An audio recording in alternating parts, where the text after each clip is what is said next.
اچھا اسی میں اتنی حسین گفتگو ہوئی. اسی میں آپ یہ دیکھیے کہ وہ جو یعنی اتنا شدید ترین اور جبر مسلسل کا ایک دور ہے، اور اس جبر مسلسل میں وہی بات ہے کہ تسلسل ہے عبادتوں کا.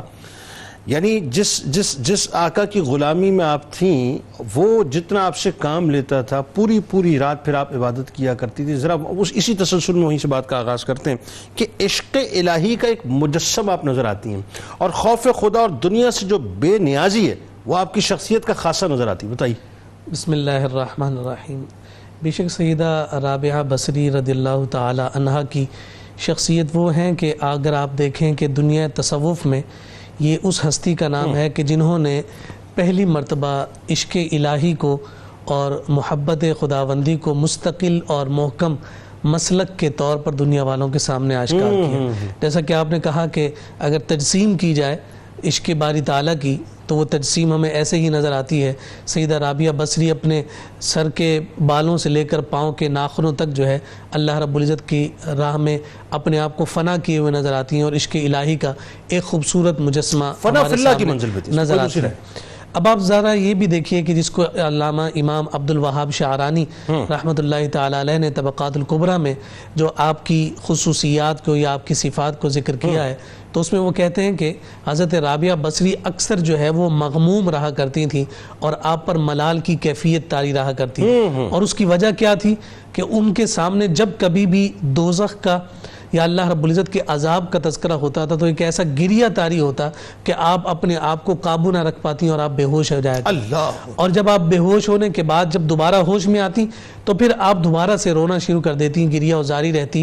اور یہ لکھا گیا کہ جس مقام پر آپ سجدہ کیا کرتی تھیں اتنے زیادہ آنسو بہتے تھے کہ وہ سجدے کا جو مقام ہے وہ ہمیشہ آنسوؤں سے تر رہتا تھا.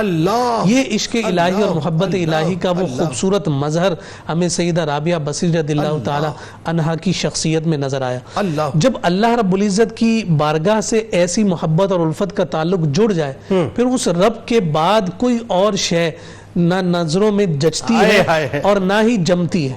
یہی وجہ ہے کہ حضرت رابعہ بصری رضی اللہ تعالی عنہ جو ہے وہ صانع پر نظر رکھا کرتی تھی، سند کی جانب آپ کی توجہ نہیں جاتی. اور دنیا جہاں کی ساری چیزوں سے آپ کی بے رغبتی اور بے نیازی کا عالم یہ ہے کہ آپ خود اتنے بڑے مقام اور مرتبے پر فائز ہیں، بڑے بڑے سلاطین اور بڑے بڑے عمراء جو ہیں معتقدین کے طور پر سامنے موجود ہیں، لیکن آپ کسی طور پر بھی مالی منفعت کے اعتبار سے ان کی جانب رغبت کرتے ہوئے نظر نہیں آتی. میں چند ایک باتیں اس ضمن میں عرض کرنا چاہتا ہوں. حضرت رابعہ بصری رضی اللہ تعالیٰ عنہ کی جو مخلوق سے بے نیازی ہے، اس پر حضرت مالک بن دینار رضی اللہ تعالیٰ عنہ اپنا واقعہ ذکر کر رہے ہیں. کہتے ہیں کہ میں آپ کی بارگاہ میں حاضر ہوا تو دیکھا کہ ایک ٹوٹی پھوٹی چٹائی ہے اور ساتھ ایک اینٹ پڑی ہے جس کے ساتھ آپ ٹیک لگا کر بیٹھتی ہیں اور سوتی ہیں. اور اس کیفیت میں دیکھا ہے کہ ایک چھوٹا سا لوٹا آپ کے پاس وہ بھی مٹی کا ٹوٹا ہوا موجود ہے، اسی سے پانی بھی پیتی ہیں، اور جب وقت ضرورت ہے تو اسی سے آپ وضو بھی فرماتے ہیں. جب میں نے اس کیفیت کو دیکھا تو میں نے عرض کیا کہ میرا ایک فلاں دوست ہے، وہ امیر ہے، کبیر ہے، اگر آپ حکم کریں تو کیا میں اس سے جو ہے آپ کے بارے میں کچھ طلب کروں؟ تو اس پر آپ ناراض ہوئی اور آپ نے کہا کہ مالک کیا ایسا معاملہ ہے کہ درویشوں کی حالت کو دیکھ کر درویشوں کا رب ان سے جدا ہو گیا ہے، اور امیروں کی حالت دیکھ کر ان کا رب امیروں کی جانب متوجہ ہے؟ کہا کہ جیسے ان کا وہ رب ہے ویسے ہی وہ ہمارا رب ہے، وہ جانتا بھی ہے، وہ پہچانتا بھی ہے، وہ دیکھ بھی رہا ہے.